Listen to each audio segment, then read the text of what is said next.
Good evening, students. I hope I'm audible.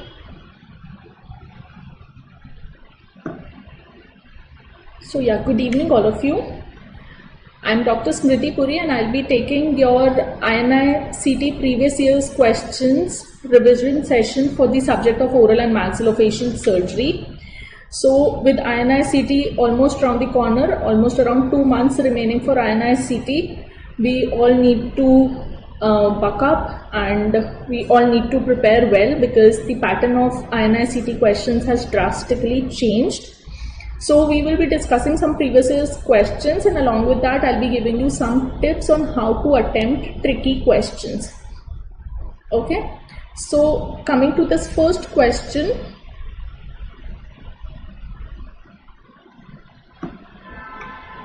Coming to the first question here.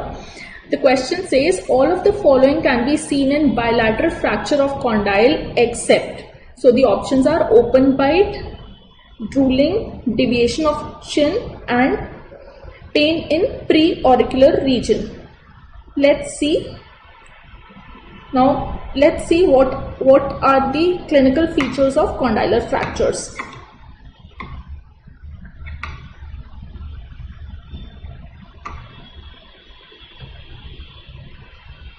So coming to clinical features of condylar fractures. Okay, first of all we will see general features. The general features. So all fractures, as we know, will have pain, will have tenderness, will have swelling or edema. Okay, now there also can be ecchymosis or bleeding. Now ecchymosis in condylar fractures is seen as Battle's sign. This is Battle's sign, which is seen in the mastoid region.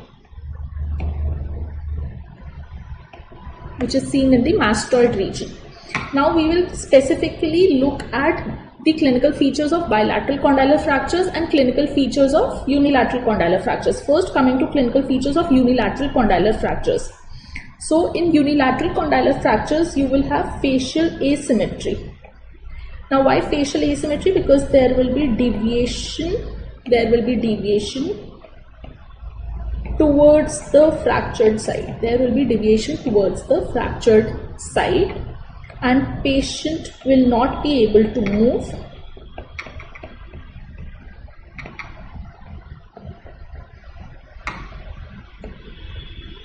Condyle towards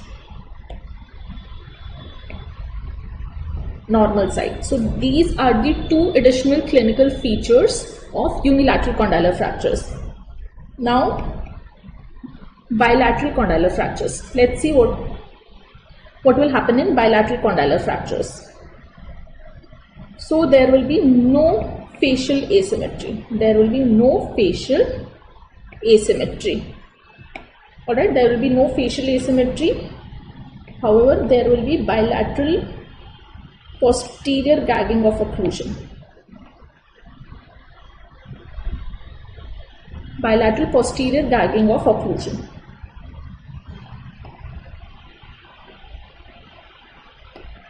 Which will lead to a true anterior open bite.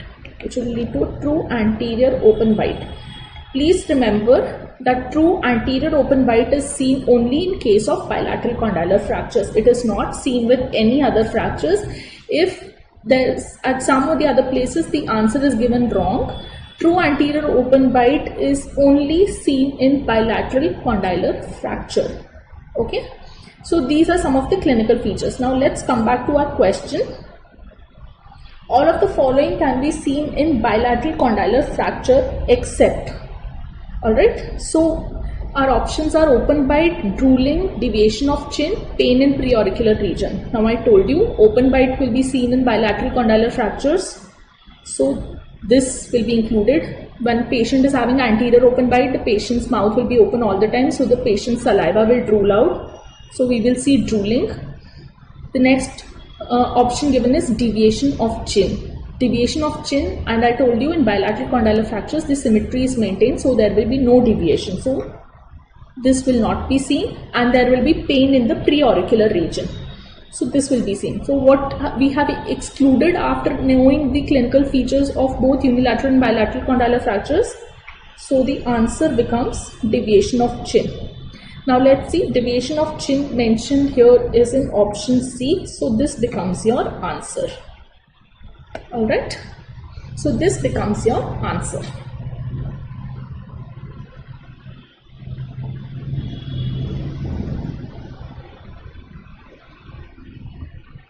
Okay, now coming to the next question.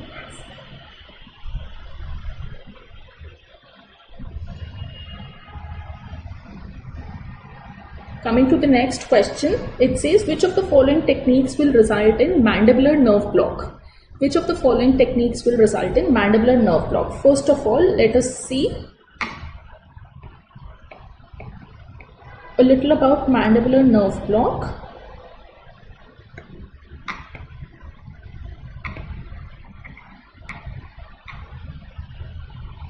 Mandibular nerve block. Now, mandibular nerve block is always given intraoral. It is always given intraoral. There are two techniques to give.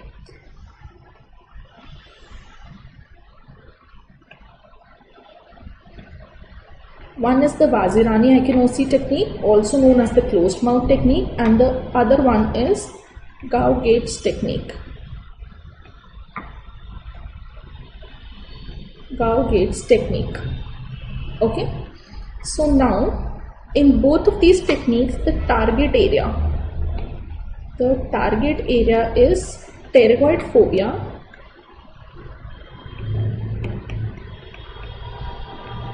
or condylar neck. So the target area is pterygoid fovea or condylar neck. Now let's see our pictures. I hope the pictures are clear to you. So actually in picture A, what you see, the needle is going somewhere near the condylar neck, but it is not exactly on the condylar neck.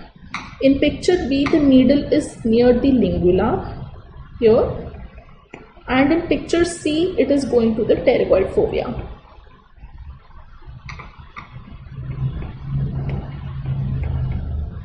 Okay, so we have pictures A, B and C. Amongst this, you have to choose where are we giving the mandibular nerve block. Please don't get confused. Here I'd like to tell you, in picture B, this picture is, if the injection is given at this point, it is only going to anesthetize the inferior alveolar division of the mandibular nerve. It is only going to anesthetize the inferior alveolar division. So our options are A option, picture A and B. Option B is picture B and C. Option C is picture A and C. And option D is all the three pictures A, B and C. Although if we have to choose the best answer, it will be C. But since only C is not given in any of the options, the next best position that is being described is here in picture A. So the answer is A and C. So the answer is A and C, that is option C. Okay, so your answer is A and C, that is option C. Now coming to this question, in panfacial fracture, what sequence will be followed for reduction of the following bones? Now I would like to tell you what is a panfacial fracture. Panfacial fracture is the one in which more than one bone is fractured, and one bone, supposing if the mandible is fractured, it will be fractured in many places along with a fracture of the maxilla at the leaf-out level. There can be an orbital floor fracture, there can be a zygomatic-complex fracture, palpebral fracture, so that more than one bone of the craniofacial skeleton is fractured. There can be a frontal sinus fracture as well. So what do you mean by panfacial fracture? That the one or more bone of the craniofacial skeleton is involved in the fracture, and one bone can be fractured at more than one place. Alright, so this is actually quite a tricky question, and it's a postgraduate level question. So when we are sequencing panfacial fractures, when almost every bone in the craniofacial skeleton is fractured. We are supposed to sequence our fractures so that we get. Now there are three things that you keep in mind while doing a panfacial fracture. You don't need to go into the details. This is a postgraduate concept. So you keep in mind the facial width, the facial depth, and the facial height. Okay. You look at three things: the facial width, the facial depth, and the facial height. And the sequencing of this panfacial fracture treatment was given by a person known as Paul Manson. And there are two schools of thoughts for this fracture fixation. But one is top to bottom, inside to outside, and the other one is bottom to top and outside to inside. Alright, but you don't need to remember this. I'm going to give you a small sequence. Please remember that sequence, and with that sequence you will be able to solve almost all the questions. Alright, so now please remember, in panfacial fracture, wherever you may start, but you always end at Leaford 1 level. You always end at Leaford 1 level. Now let's write down the sequence of plating for a panfacial fracture. Sequence of plating for panfacial fracture. Please note down the sequence. So you fix the palate first. You fix the palate first. Followed by this, you secure IMF or MMF, that is intermaxillary fixation or maxillomandibular fixation. Followed by this, you fix the mandible. Followed by this, you fix the mandible. And in mandible also, please remember, you fix the other fractures first but not the condyle. Followed by this, you fix the condyle. Followed by condyle, you fix the frontal sinus. You fix the frontal sinus. Followed by frontal sinus, you fix the naso-orbitoethmoidal complex. Followed by naso-orbitoethmoidal complex, you fix the ZMC complex with arches. You fix the zygomatico complex with the arches. And last, you fix the maxilla or your Leaford levels. And then amongst Leaford levels also, you fix the Leaford 1, the last.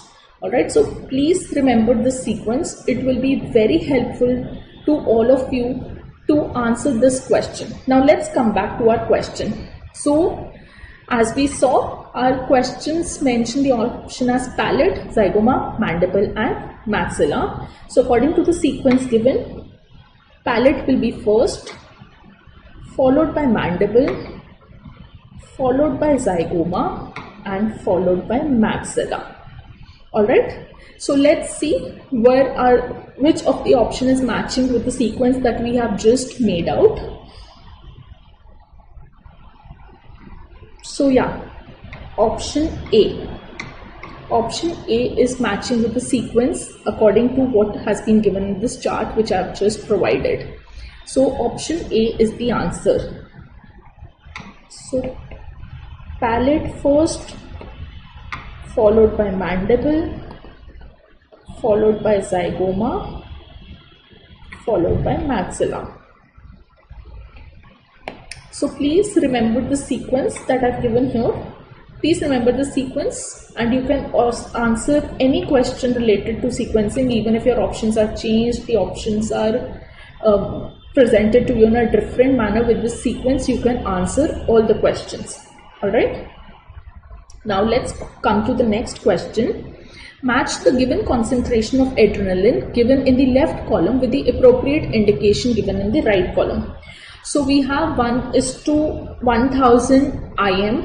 So we all know that IM is adrenaline. IM is administered in case of anaphylaxis.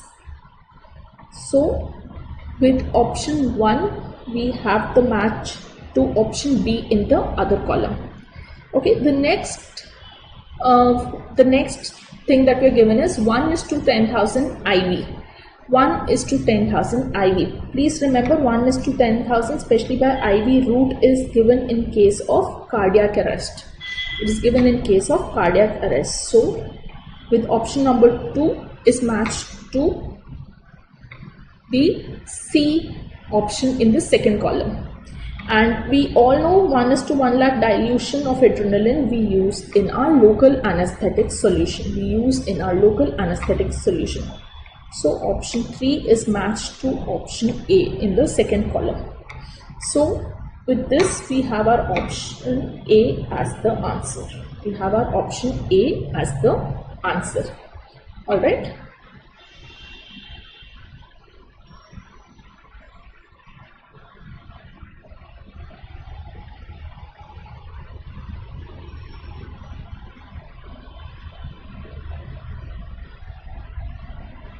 Okay, so now coming to the next question, which of the following structures can be damaged in posterior transparotid surgery?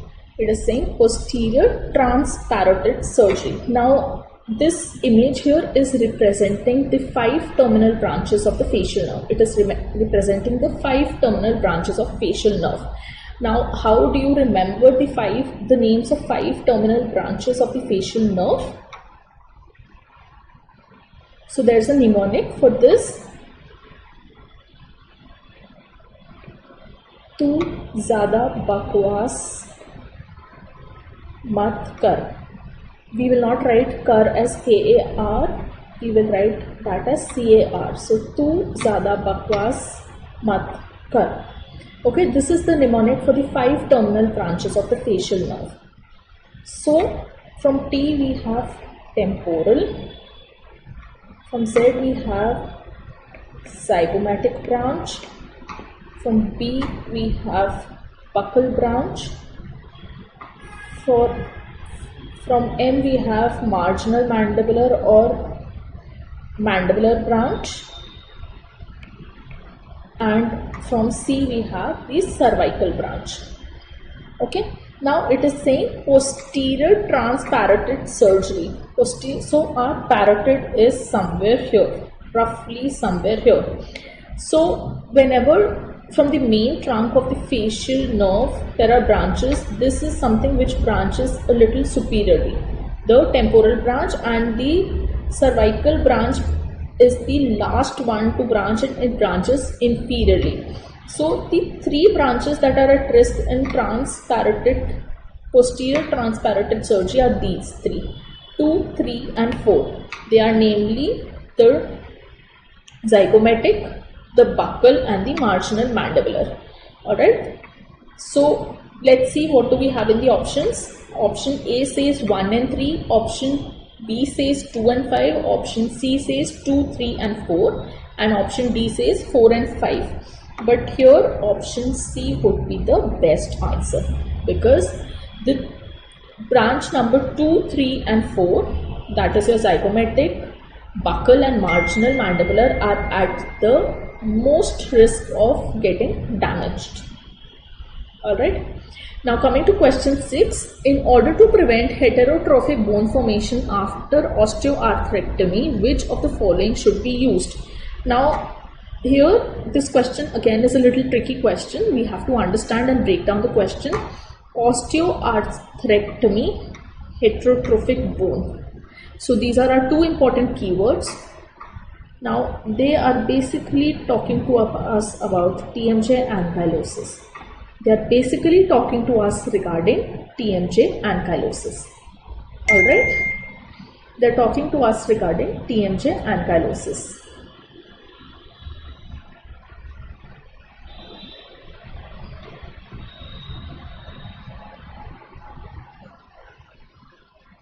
They are talking to us regarding TMJ ankylosis. So let's see what happens during TMJ ankylosis.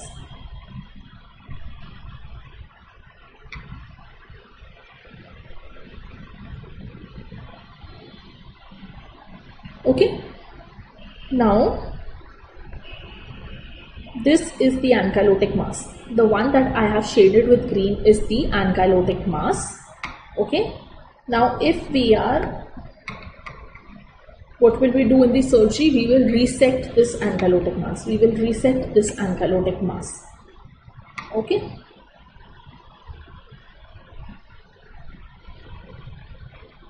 we have removed the ankylotic mass, and now we all know once we remove the ankylotic mass, there are chances of re-ankylosis. Alright, there are chances of re-ankylosis. Now, to prevent this re-ankylosis, we were doing interpositional grafting. We were doing interpositional grafting. That means we were lining this space that was left with us with some material to prevent bone formation or to prevent re-ankylosis. Now, interpositional material, like we all know, can be skin or dermis. It can be temporal fascia or temporalis fascia or muscle. Now, there's another thing to be noted, that even if interpositional grafting was being done with, say, skin or dermis, temporalis fascia or muscle, bone formation was still being seen in the soft tissue. So, bone formation in soft tissue is known as heterotrophic bone formation. Heterotrophic bone formation. Bone formation was still being seen in this soft tissue, which was used as an interpositional material after osteoarthrectomy.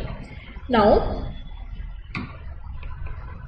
then there were certain studies which went on, and with studies it was found out that fat grafting showed the least or no heterotrophic bone. Alright, fat grafting showed least or no heterotrophic bone. Now, fat grafting also can be of two types: buccal fat pad grafting, and abdominal fat grafting.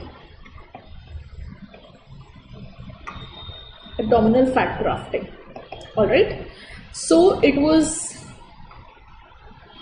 there have been various studies done, and there was one study done in PGI Chandigarh which said that buccal fat pad shows the least heterotrophic bone. Alright, now how can you prevent heterotrophic bone formation? How can it be prevented? You can give patient long-term NSAIDs. You can give patient long-term NSAIDs. You can give patient bisphosphonate therapy, and you can give patient radiation therapy. Alright, so these are the few things which prevent heterotrophic bone formation. So let's come back to our options. The option A says cartilage grafting, B says fat grafting, C says muscle grafting, and D says gap arthroplasty. So our answer would be fat grafting.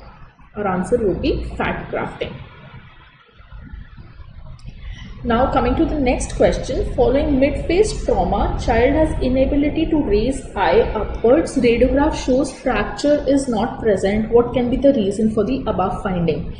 So now let's look at the important points that the question tells us. Inability to raise eye upwards, that means there is a restriction in the superior gaze. Please don't confuse this with the fact that the child is not able to tilt the head upwards. Please don't confuse with this.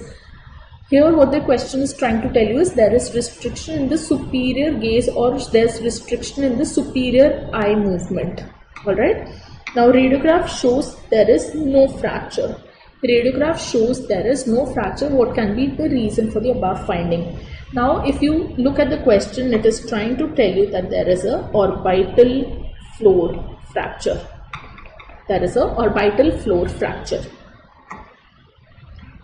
Alright, this is also known as a trapdoor fracture. Alright, why a trapdoor fracture? Now let's see. Now let's imagine if this is the orbit and this orbit is fractured. Alright, this orbit is fractured, and here there is on imaging there is a teardrop sign. There is a teardrop sign.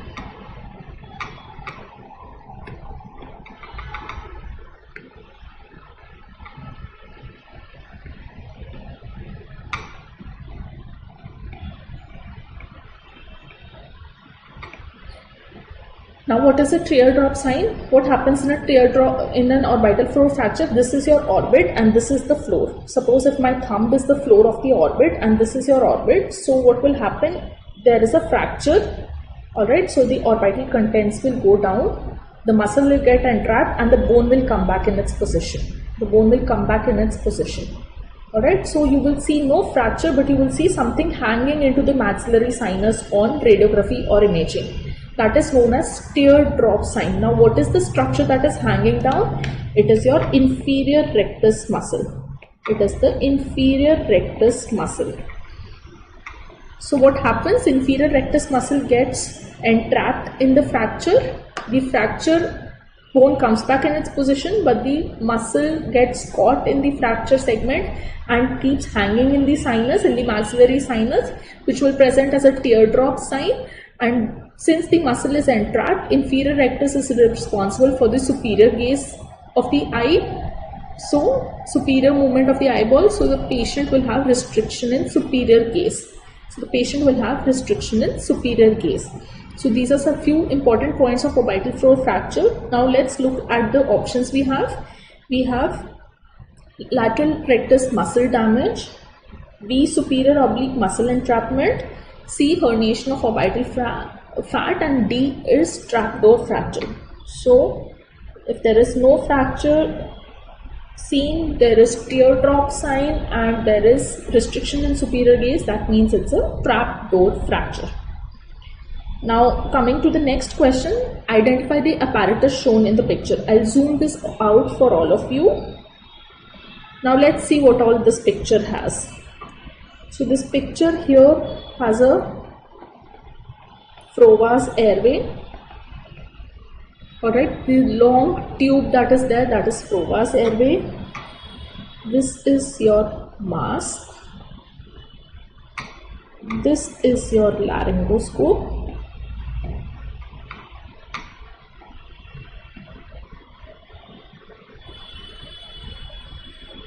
Alright. This is your McGill's forceps.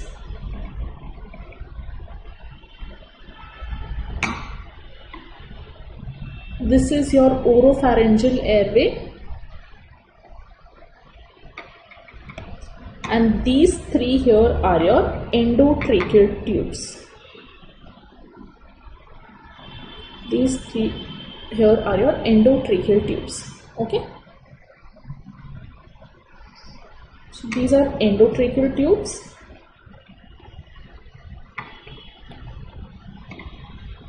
Okay. I hope you can appreciate it now. Alright, so all the things that are present in the picture are used to establish an airway for the patient. So the answer would be C, airway.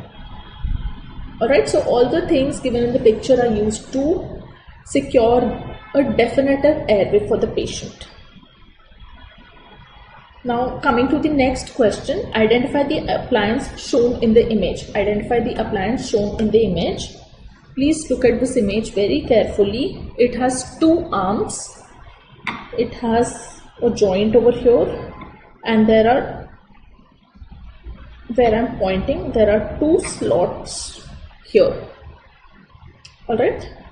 So this is nothing but your distractor device. This is your distractor device, and it has two arms, and both the arms it has slots for the keys to be fixed, secured, and to activate the distractor. Alright, so this becomes a multi-planar distractor device. Now what is a multi-planar distractor device? It allows movement in 3 dimensions. It allows movements in 3 dimensions. So it can increase the length of the mandible, it can increase the height of the mandible, the length of the mandible, and it can also angulate the mandible. It can also angulate the mandible. So this is your multiplanar distractor device. So amongst the options given are unilateral distractor, external pin distractor, rigid external distractor, and multi-directional distractor. So this is your multi-directional distractor. Now I want to give you all a very important tip, especially for image-based questions. So whenever there is an image-based question, please make sure that you study the image first before directly jumping onto the options, or before directly drawing a conclusion that okay, this is the answer. Please go and study the image first before even looking at the options. So the image will always give you some or the other information. The image is always going to give you some or the other information. Alright, so I would say the best way to answer is the image based question is to study the image with detail. And also sometimes with image there is a clinical history that has been provided to you. So from that clinical history, please shortlist points or pick out points that will lead you to the answer. Important points, whatever you think, please make mind notes of it or mind maps of it from the image based question which is associated with a clinical scenario or a clinical history. Make points, study the image, and then go to the options. Please directly don't jump to the options. We tend to make blunders or we tend to commit mistakes while doing so. Now coming to the next question, identify the surgical procedure shown in the image. If you zoom out, you can see there is an osteotomy. There's an osteotomy cut that is present in the picture, and there is a device across the osteotomy cut which is a distractor osteogenesis device. So the procedure that is taking place in the image is distraction osteogenesis. Please make note here that this device is a multiplanar device. You can see it has it is a uniplanar device or a unidirectional distractor. It has one vertical arm. Alright, and the slot for the movement will be somewhere here anteriorly, and you can only increase the length of the mandible through this device. You can only increase the length of the mandible through this device. So the answer here becomes distraction osteogenesis. Alright. Now coming to the next question, a patient presents with a lytic lesion as a swelling in the anterior mandible since 2 years. The swelling is non-pulsatile. Which of the following can be used for diagnosis of this lesion? Now please understand, it says a lytic lesion, swelling in the anterior mandible, and 2 years. Alright, and the swelling is non-pulsatile. Alright, it is non-pulsatile. Alright, so this means it's a non-vascular swelling. Alright, and the options given are aspiration, CT scan, biopsy, FNAC. Aspiration, CT scan, biopsy, and FNAC. Now please let me tell you, in maxillofacial regions we do not do an FNAC. We do not rely on FNAC for any maxillofacial regions, be it in the maxilla, be it in the mandible, be it in the soft tissues. FNAC is not a diagnostic modality for any of the lesion. Yes, we can aspirate the lesion, we can perform a CT scan to study the lytic extent of the lesion, and we can do a biopsy to study the histopathology of the lesion. Alright, so we can use all these 3 modalities. Also, so if we can use all these 3 modalities, the option here would be option B. That would be your answer. Again, one thing I would like to add, in case here it was mentioned that the swelling is pulsatile. In case here it was mentioned that the swelling is pulsatile, this would become a vascular swelling. This would become a vascular swelling. Okay, vascular swelling, that means there might be a feeder vessel, there might be a feeder artery which is supplying the lesion, and hence with every pulsation of the arterial blood supply, the swelling is also pulsating. In case it was a vascular swelling, you will not do aspiration. You will not do aspiration because the patient may tend to bleed profusely. Alright, in case it's a vascular swelling, your aspiration is contraindicated. Coming to next question, it says match the following conditions or symptoms with their etiology. Now I would again like to give you all a small tip how to go about these questions. So it may not always be possible that you know how to match all the options given in column 1 to all the options in column 2. So in such cases, what you can do is you can use the method of ruling out. What you can do is the options that you're sure of their match with the options of the second column, you can segregate them out. And the second and if you're suppose say remaining with one option, or suppose you're remaining with only two options which are left unmatched, which you are not able to match, you can make sure that if you've matched say 3 or 4, you can search for them amongst the options and mark accordingly. Usually you will be able to reach your answer. Now let's come to the options given in column A. So the first option says comminuted fracture. So the options given on the other side are orbital blowout, gunshot injury, condylar hyperplasia, obstructive sleep apnea, and histiocytosis X. So we all know that comminuted fracture will be caused by a gunshot wound. Now coming to deviation of chin. Deviation of chin will be associated with condylar hyperplasia. Alright, deviation of chin will be associated with condylar hyperplasia.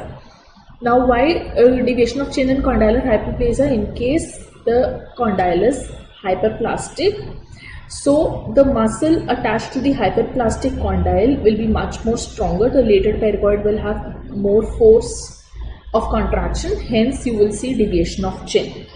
Now in case you are not able to figure out floating of teeth, you can leave that for a moment and you can go to the next option, that is hypoglobus.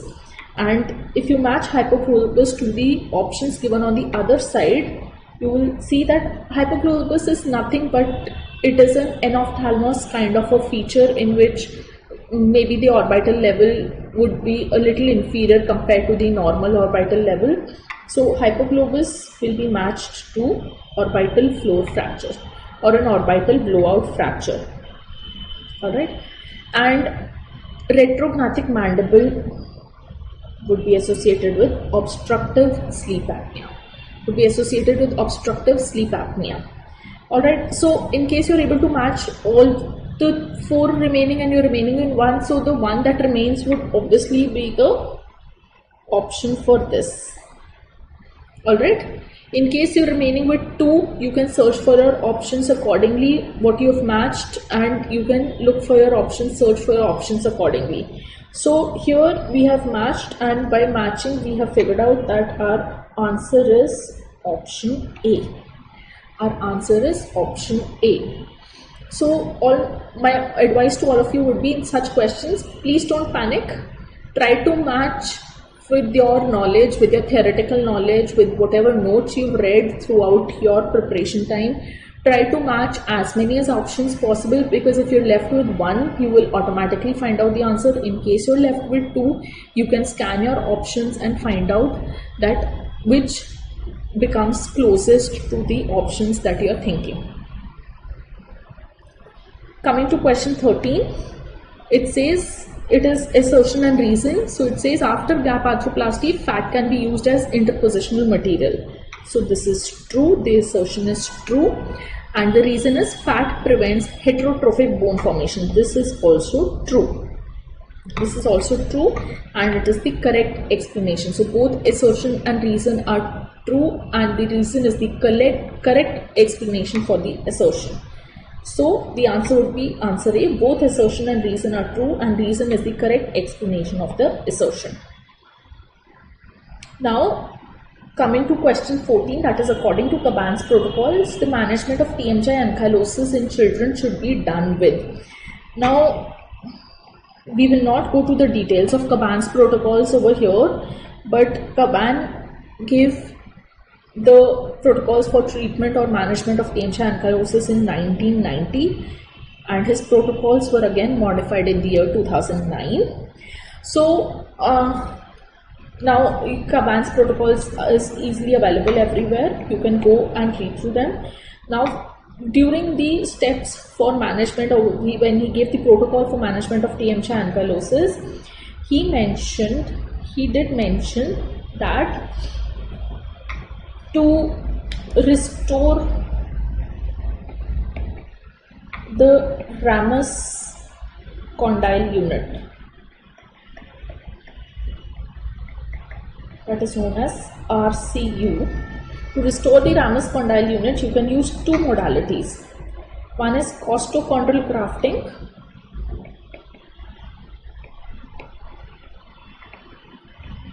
and the second one is neocondyle formation. The second one is neocondyle formation. Now, how do you form a neocondyle? You form a neocondyle with the help of distraction osteogenesis. You form the neocondyle with the help of distraction osteogenesis. Now, let's look at the options. The options are sternoclavicular graft, fat interpositional arthroplasty, gap arthroplasty, distraction osteogenesis, or costochondral graft. So, this would be your answer. This would be your answer. Alright, this would be your answer.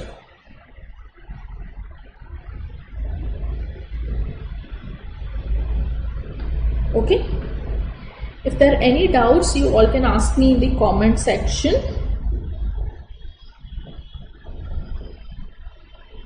Now, coming to the next question, it is a very straightforward question. It says the ideal position of pregnant patient in the dental chair is prone, recumbent, supine and lateral. We all know pregnant female is supposed to be placed in a left lateral position during treatment on the dental chair. Alright. Now, coming to the next question, branch of facial nerve at the maximum risk of damage during management of subcondylar fracture. The options are zygomatic branch, temporal branch, buccal branch, marginal mandibular branch. Now it is saying subcondylar fracture. Please remember, for treatment of subcondylar fractures, we mainly use two incisions.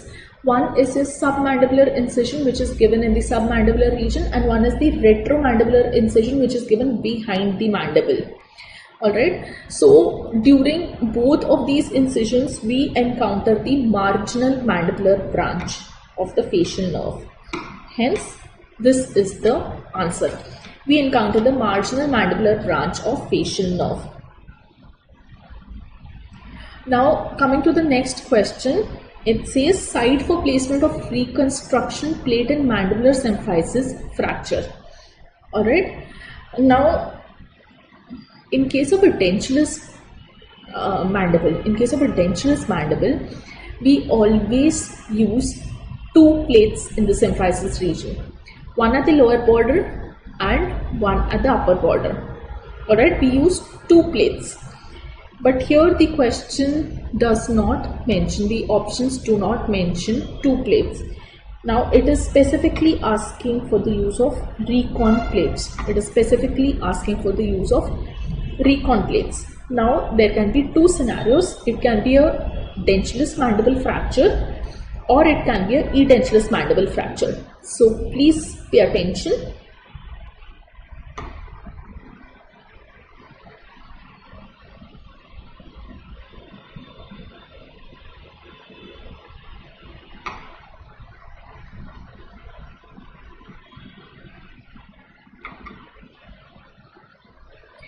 Alright, in case this is the mandible, we will be viewing the mandible occlusally.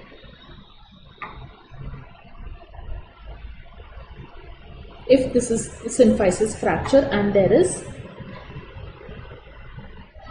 lingual splay. Okay, right now we are talking in terms of dentulous mandible fracture. We're talking in terms of dentulous mandible fracture. If there is a lingual splay, how we can reduce the lingual splay? We can take a long reconstruction plate.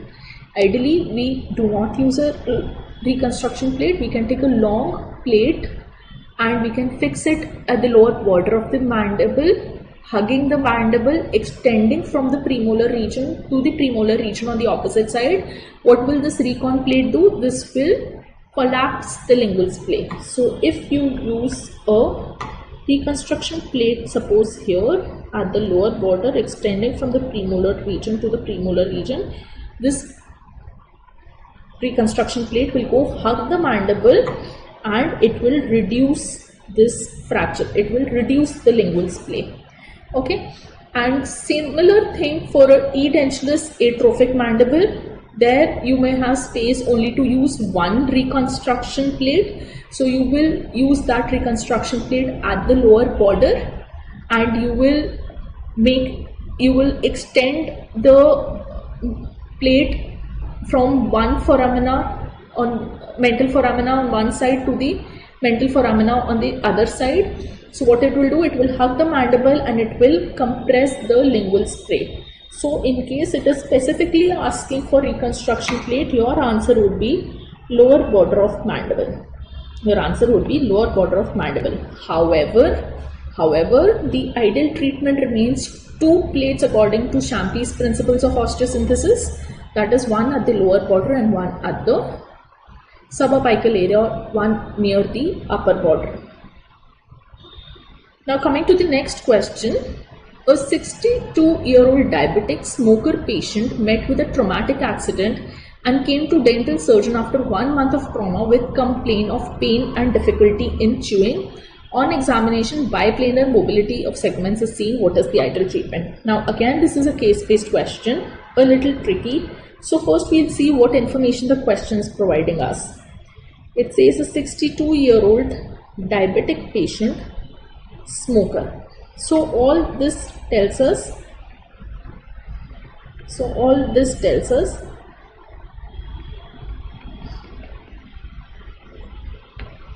hypoxia, delayed healing due to poor glycemic control, because they have not mentioned whether the patient is well controlled or uncontrolled diabetic. So we will assume that the patient is due to poor glycemic control. Why? Because even after 1 month of accident, the patient complains of difficulty in chewing, and when you examine, there is biplanar mobility. That means even after 1 month, there has taken place no union amongst the fracture segments. There has taken place no union. There is absolutely non-union. There is non-union at fracture site. Alright, there is non-union at fractured site. Alright, what is the ideal treatment? Now we see that the patient is a compromised patient. He's diabetic, he's a smoker. Body's response to healing is very poor. Even after 1 month, the fracture segments are mobile. That means the body is not healing.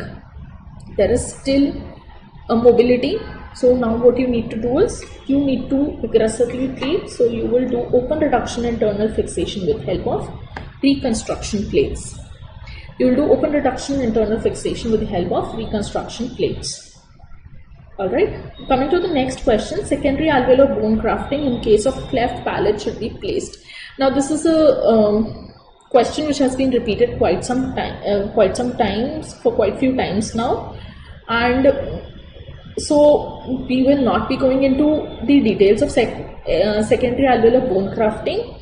Please remember, the secondary alveolar bone grafting is done to facilitate the eruption of canines. Please remember, SABG is done to facilitate the eruption of canines, especially in cases of cleft alveolus. Alright, so secondary alveolar bone grafting is always done before the eruption of canine. But in such patient, what happens? The maxillary arch is restricted. So you have to expand the maxillary arch and do your bone grafting before the canines erupt. So the answer would be after expansion of maxilla and correction of crossbite, but before eruption of canine. This would be your answer. This would be the answer. Alright, this would be the answer. Now coming to the next question, which of the following techniques can be used for reduction of zygomatic complex fractures? Alright. Now again, let's see the options. The options here are Gillies temporal approach, the submandibular approach, the Dingman's approach, the preauricular approach, maxillary vestibular approach, and Carrel-Gerard's screw. So the first thing that is mentioned, Gillies temporal approach, yes, it is used for zygomatico-complex fracture. Submandibular approach is not used for zygomatico-complex fracture, it is used for mandibular fractures. Dingman, that is lateral brow approach. So lateral brow approach, the incision is given lateral to the eyebrow. So from here you do the reduction of the frontozygomatic suture. You reduce the frontozygomatic suture from the lateral brow approach. Yes, this is used. Preauricular approach, no, you use preauricular approach for condylar fractures or to operate on the TMJ. The next option mentions maxillary vestibular approach. The next option mentions maxillary vestibular approach. Yes, you can use this to access the zygomatico-maxillary buttress intraorally through the maxillary vestibule. You can access this region, that is your zygomatico-maxillary buttress. And Carrel-Gerard T-bar screw approach. So what you can do, what is done in Carrel-Gerard screw is you place a screw on this the body of the zygoma. You insert a screw and you hold the screw with an instrument or a wire and you try to pull out or reduce the zygomatic body. Alright. So amongst the given options, these four are used for zygomatico-complex fracture reduction. So the best option that matches our answer is option D, that is options 1, 3, 5 and 6. Now coming to question number 21, true about alveolar osteitis. True about alveolar osteitis. Smoking is a predisposing factor for alveolar osteitis. It starts 7 days post extraction. Curettage of socket and irrigation with chlorhexidine should be done for treating. And option 4, 0.12% chlorhexidine gluconate rinsing pre-op and 7 days post-op reduces chances of alveolar osteitis. Now coming to the first option, yes, smoking causes alveolar osteitis or dry socket. So here the question is asking you about dry socket. It starts 7 days post extraction. No, it is classically seen on the 3rd day post extraction. Next option is curettage of the socket and irrigation. You never do curettage of the socket. It's an extremely painful condition. Yes, you can irrigate the socket, but curettage you will not do. And the last option says chlorhexidine gluconate rinsing pre-op and post-op. Yes, this definitely helps because it keeps the infection under control. So dry socket is classically seen on the 3rd day. It is classically seen on the 3rd day. It is classically seen on the 3rd post-op day.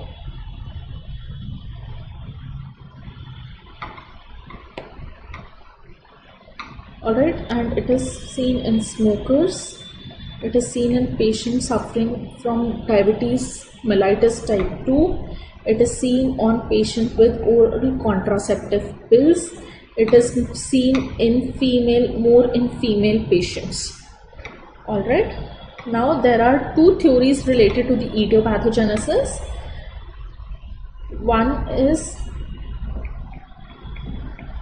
Nidzin's theory and the other is the Brin's hypothesis.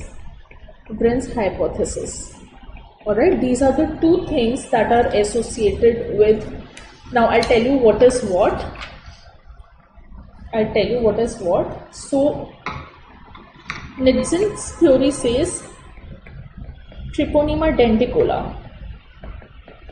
is responsible for disintegration of clot or loss of clot, and Brin's hypothesis says there is increased fibrinolysis. There is increased fibrinolysis in the patient's body, which causes dislodgement of clot. Alright, so these are the two theories which suggest the etiopathogenesis of alveolar ascites. Now, please understand how you can manage it is, you will never, once the patient comes to you, history is important. Patient will give you history of tooth extraction exactly 3 days back. Alright, and the second thing, the patient would tell you it is too tender to touch. The patient will not even allow you to touch. It will be extremely painful, extremely tender. Now, how you can manage this is, you can do two things. You can irrigate the socket. You will not curettage, please remember, you will irrigate the socket with isotonic sterile saline or with chlorhexidine or with a local anesthetic solution. You can use only these three things to irrigate the socket, and you will place an obtundant dressing. Okay, you will place an obtundant dressing. So the obtundant dressing can include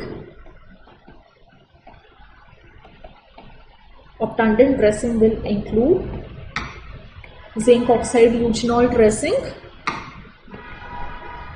alveogel. There is something known as alveogel. Septodont is the brand name. Alveogel, Septodont is the brand name. Now, what is the composition? Please have a look. It is 25.7% butamine.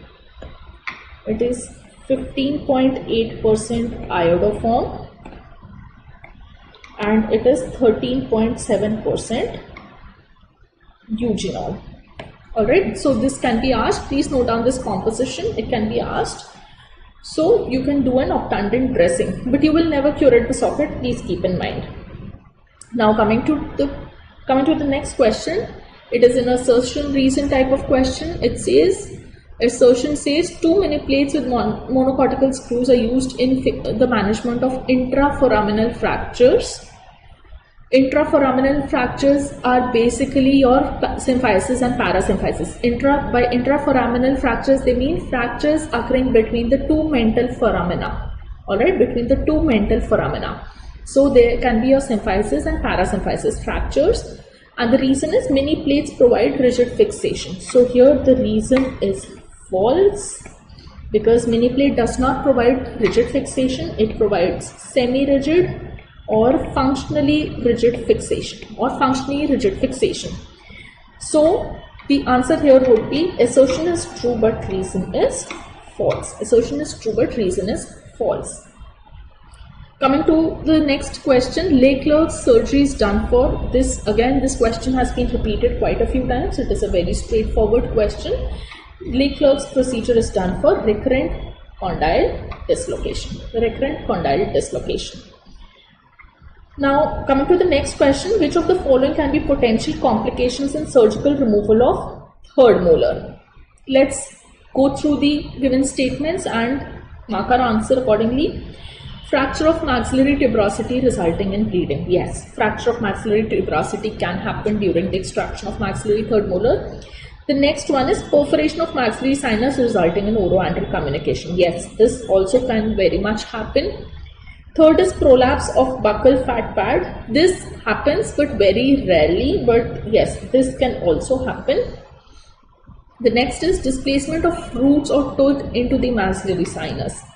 Yes, this can also happen as a complication. And the next is displacement of tooth into infratemporal fossa or pterygomandibular space. Yes. So all the statements here are true. So hence the answer becomes option D, that is all of the above. Now coming to the next question. In preauricular incision, most probable nerve damage is of. So preauricular incision is given right here in front of the tragus or on the tragus. So facial nerve damage is most common with a preauricular incision. Alright. Now coming to the next question, which of the following sound will not be heard in case of temporomandibular joint disorder? The options are velcro like, popping, clicking and grating. So these all three are TMJ sounds. Alright, popping, clicking, grating, grinding are all TMJ sounds. Velcro-like is not a TMJ sound, hence the answer is Velcro-like. Coming to the next question, speech difficulty in cleft lip and cleft palate patients is primarily due to. Coming to the next question. So the options are: anatomical structures are physically unable to separate oral and nasal cavities during speech, incomplete lip seal, poorly developed tongue and floor of mouth musculature, poorly developed buccal corridor. So like we know, especially in cleft palate patients, there is sometimes the nasal floor or the palatal, the palate forms the nasal floor, right? So if there is a cleft palate, there might be a oronasal communication which is very much present in the patient. Hence such patients have nasal twang of voice. Hence such patients have nasal regurgitation of oral intake whenever they're taking food or they're taking in liquids. So why this is happening is because the anatomical structures are not able to separate the oral and nasal cavities. So this is the answer. Coming to the next question, which of the following is an advantage of BSSO over IVRO? Alright. So now it's asking again orthognathic surgery question. It is a postgraduate level question. You all don't need to go into much details. But please remember that BSSO can allow mandibular setback as well as mandibular advancement. Can allow mandibular setback as well as mandibular advancement. Hence, answer A would be the answer.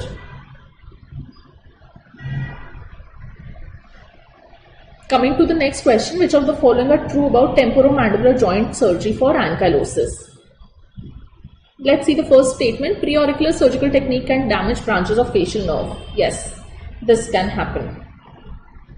To maximize exposure of TMJ, preauricular incision is modified to a question mark pattern. So you can modify this preauricular incision to the hairline and take it as a question mark extension, also known as the Alkayat-Bramley modification of preauricular incision. So yes, this can be done. The next is layers of preauricular area from skin beneath our temporoparietal fascia.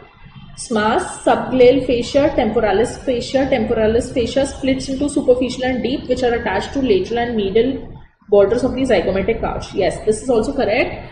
So I would like all of you to revise your anatomy of the temporomandibular joint region, and you can see what structure comes below what. And once you read that, you will find that this is the exact fashion of sequence in which these structures are encountered from skin when you go inferiorly deeper into the layers.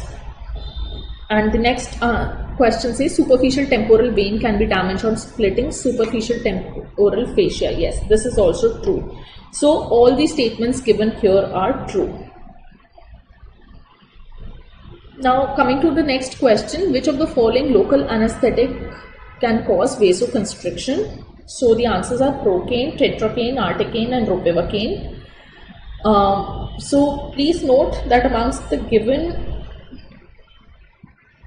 options, ropivacaine is a vasoconstrictor. Ropivacaine is a vasoconstrictor. So I think we will end the session here, as we are short on time and we have covered 1 hour session. So I wish you all the very best for your upcoming INICET exams. My only suggestion to you all would be, please read your questions carefully, pick important points, important keywords from your questions and answer accordingly. And I hope all of you come out with flying colors. Wish you all the very best. Thank you. Good night.